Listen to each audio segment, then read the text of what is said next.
Hi Leo, this is Jav. Welcome po sa ating channel. By the way, Leo, this is your second half of the month of October, from October 15 to 31, 2025. Gamitin ang reading na ito bilang gabay lamang. Kung naka-resonate kayo, comment down. Tandaan, Leo, ito ay general reading. Kunin nyo lang po kung ano ang naka-resonate sa'yo. This is for you, Leo.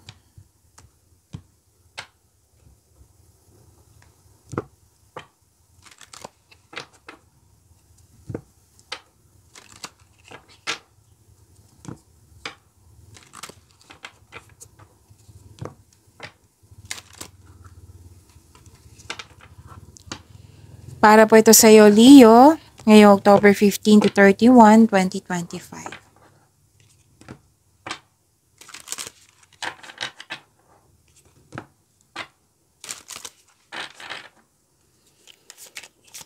Angel number para kay Leo.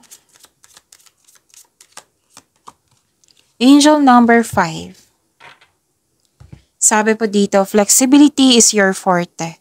When life throws you a curveball, you can easily adapt to new circumstances and find excitement in the unexpected change. Be brave and bold in your endeavors.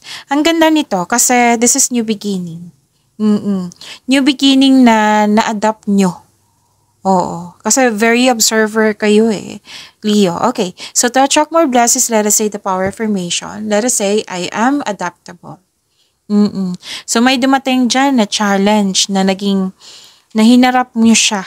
Oo. Kasi ang challenge na ito, magbibigay ito ng malaking changes sa inyo. Which is nakakabuti to sa iyo. Change for the better. Okay. Pwedeng unexpected ito na bigla ang pagbabago. Tapos hinarap mo siya na you have the power, you have the strength. Yan. Naging flexible kayo sa pagbabago na ito. This is good.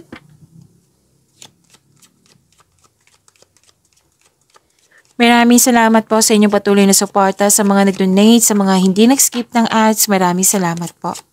Sa mga hindi pa nag-subscribe, subscribe na po kayo at click bell notification para malaman nyo na may bago tayong video. Para sa mga gusto magpa-reading, comment po kayo ng personal reading. Again, comment kayo ng personal reading and check my reply sa comment section. Oh, wow. Love is blooming, self-love, may romance, attraction, and affection. May usapin tungkol sa education, teacher, student, may nag-aaral, may nagbabasa ng libro sa internet, para may makuhang learnings and clarity. May malalaman kayong sekreto. Ang ganda kasi good luck and good karma, things going your way, may positive opportunities, may success at recognition. Kitang-kita ko yung happiness mo dito. You deserve this, Leo. Claim niyo po.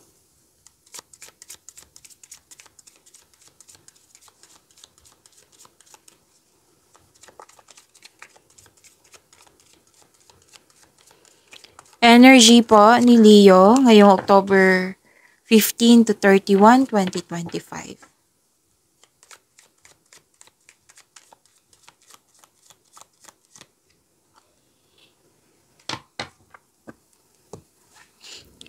Kung may napansin kayo na repeating message, yan po yung pinupush ng card sa inyo. Like for example, nanood kayo sa isang video reading nyo. Sa inyong monthly Gabay Tarot reading, weekly Gabay Tarot reading, daily Gabay Tarot reading, at dito din sa inyong for second half of the month of October, at may napansin kayo na repeating message. Yan po yung pinupush ng card sa inyo na kailangan yung bigyan ng atensyon, solusyon, at aksyon kung maaari po. So ano yung energy ni Leo?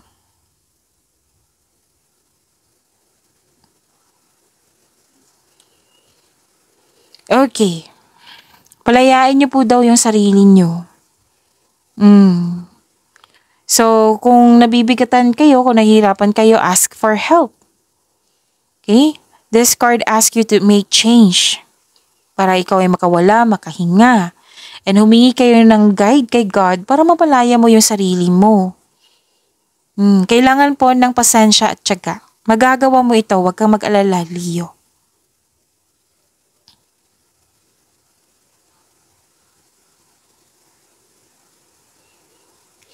So please know that you are divinely guided. Maaring nagbigay ito ng sign sa pamagitan ng isang tao or kaibigan na maaring makatulong sa struggle mo ngayon. Dalawang card kasi nagsabi dito na kailangan mo ng mahabang pasensya as the universe goes to work to bring your desires into reality. So, seek balance and create a calm atmosphere. Dalawang card na mismo nagsabi dyan ha, pasensya, magbigay ng tiyaga.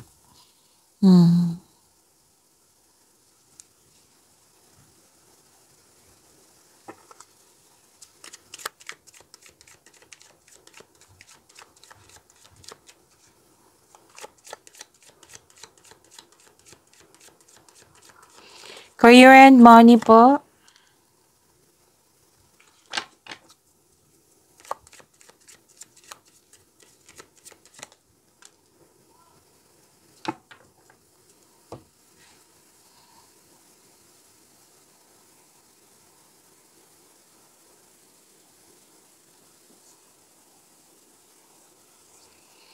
Okay, so this is victory and recognition. Balanse pa rin.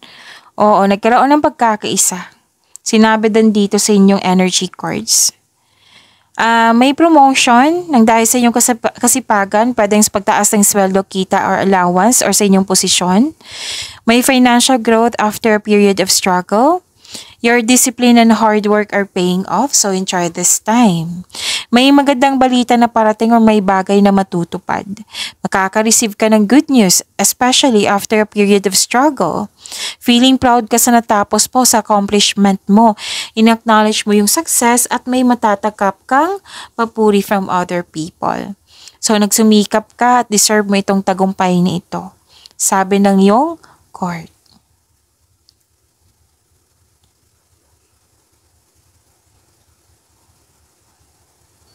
May parating na offer or new opportunity or project na very excited ka. Marahil lang yung boss, maamo na nag-o-offer sa iyo ng much needed support, pwede din pagtaas talaga to ng posisyon or sweldo, promotion. Wow, dalawang card na mismo nagsabi niyan ha. Kung feeling stagnant kayo ngayon, isipin niyo po yung inspiration niyo sa buhay para ma-motivate po kayo.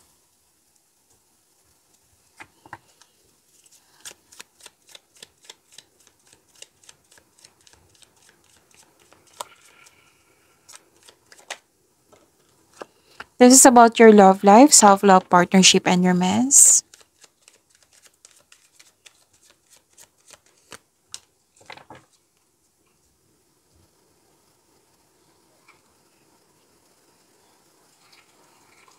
Okay.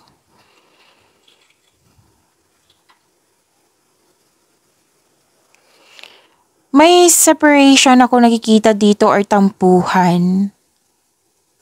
Okay, may separation or tampuhan or di kaya'y natapos na yung paulit-ulit na lang na concern. Single ka man, may relasyon sa buhay mag-asawa. So kasi ano to ending, may ending at papasok ka na sa new beginning. May completion of cycle. Accept and learn the past situation. Sabi ng iyong card dito. Pagtatapos sa isang mapait na sinapit, nagaganap ang pagbabago po kung ikaw mismo ay tanggap ang pagtatapos na ito. Ang pagsuko na ito ay lumilikha ng isang pakiramdam ng kapayapaan at pasasalamat.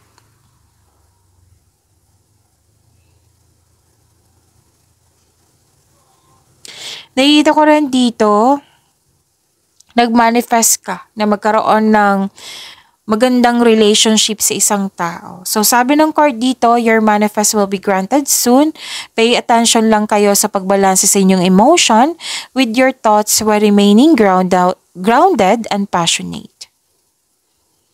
So yun nga, may natapos dito, you're walking away or nagpasya ka na mag-move on.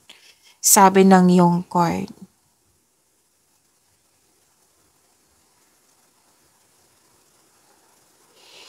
Oh, makaka-receive ka ng regalo or tulong. So, iwasan nyo mag-overthink ha. Kung nag-overthink kayo, kailangan nyo bigyan ng solusyon yan. Kung hindi nyo kaya, then ask for help.